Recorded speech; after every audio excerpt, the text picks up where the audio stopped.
नीति आयोग के सदस्यों से, उनके अफसरों से लंबी वार्ता हुई। राज्य के लगभग सभी विभागों के संदर्भ में हम लोगों ने चर्चाएं की। बाकी चीज़ें ऑफिस की तरफ से आपको उपलब्ध होगा, लेकिन मोटा मोटे तौर पर हमने जो बाकी अपनी बातें रखी है कि जिस राज्य से देश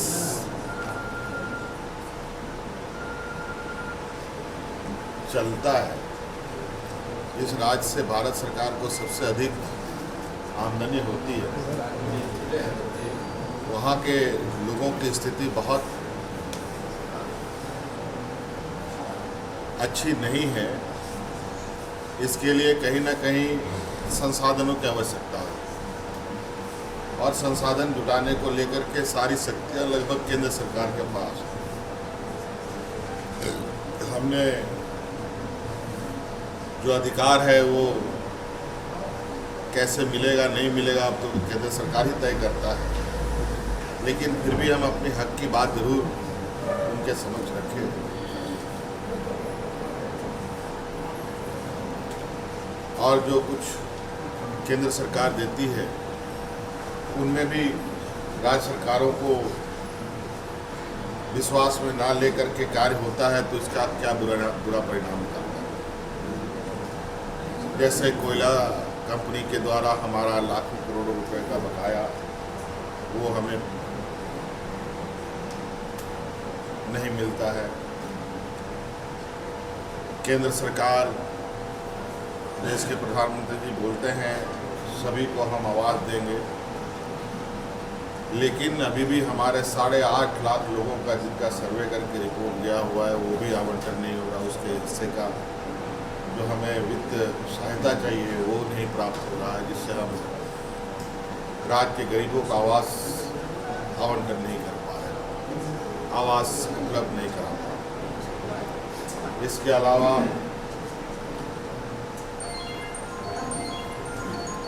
खाद्य सुरक्षा अधिनियम के तहत सभी गरीबों को अनाज देना सरकार का दायित्व है। और चूँकि झारखंड राज्य का सबसे पिछड़ा राज्यों में से एक है, जहाँ गरीब मजदूर तबके के लोग ज़्यादा वास करते हैं,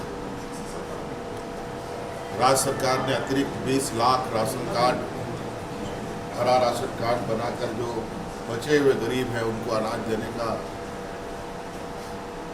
जो योजना बनाया है, और उस योजना के तहत जो FCI से हम अनाज लेना चाहते हैं, लेकिन FCI राज्य सरकारों को अनाज नहीं दे रही, हमें भी नहीं मिल रहा है।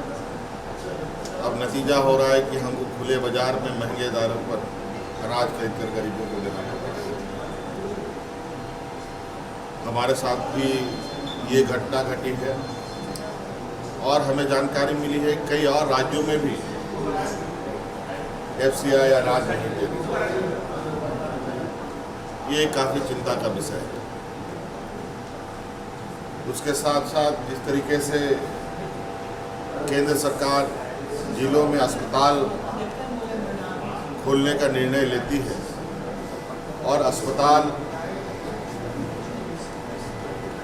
आधो अधूरे बनकर प्रधानमंत्री से उद्घाटन करा लिया जाता है, उस समय तो कोई सवाल नहीं उठता है, लेकिन उद्घाटन के उपरांत सुदूरवर्ती क्षेत्र में जब मेडिकल कॉलेज की परिकल्पना की जाती है या खोली जाती है, जितना आसान बिल्डिंग बनाना है, ठेका टेंडर देना आसान है, लेकिन उसका संचालन उतना ही कठिन होता है। इसीलिए हमने आग्रह किया है कि केंद्र सरकार राज्य में स्वास्थ्य सुविधा मजबूत हो, इसके लिए इस तरीके की योजनाओं को चयन करने के लिए सबसे पहले या राज्य सरकार को इसकी स्वायत्तता दी जाए कि ये अस्पताल कहाँ खुले, कहाँ चलेगा। नहीं तो इन ग्रामीण क्षेत्रों में कोई भी फैकल्टीज जाने को तैयार नहीं है। उदाहरण के तौर पर आपने खुद ही देखा है, 10 साल से अधिक हो चले हैं, राज्य को एम्स जैसा मेडिकल कॉलेज स्वीकृत हुआ है और आज वो एम्स ओपीडी से ऊपर आगे नहीं चल पाया। तो कमोवेश यही स्थिति इन मेडिकल कॉलेजों की भी होगी। तो ये सारे कुछ महत्वपूर्ण बातें हमने बताई हैं। बाकी चीज़ें आपको पीआरडी से या विधिवत रूप से उपलब्ध है। साहब बहुत सारी चीज़ें हैं, गंगा रिवर बेसिन से संबंधित बातें भी है, फॉरेस्ट राइट एक्ट को भी लेकर बात है, हमारे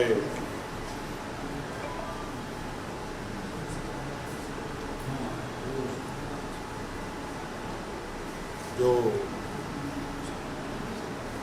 महिला कल्याण से संबंधित बातें हैं, कई सारी बातें हैं। अब तो राज्य सरकार अपनी बातें, अपनी पूरी बातें आज नीति आयोग के समक्ष रखी है और लिखित रूप से भी नीति आयोग के समक्ष उपलब्ध कराएगी। बायोम जो है मेडिकल प्रिपरेशन का एकमात्र संस्थान, जहां है complete digital classrooms, video lectures, student tracking system, library facility and 100% result oriented rankers batch. Biome Hinoo एवं नगरा टोली, Ranchi.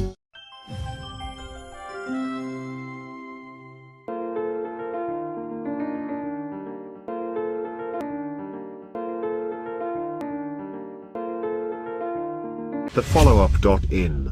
Like, share, and subscribe. www.thefollowup.in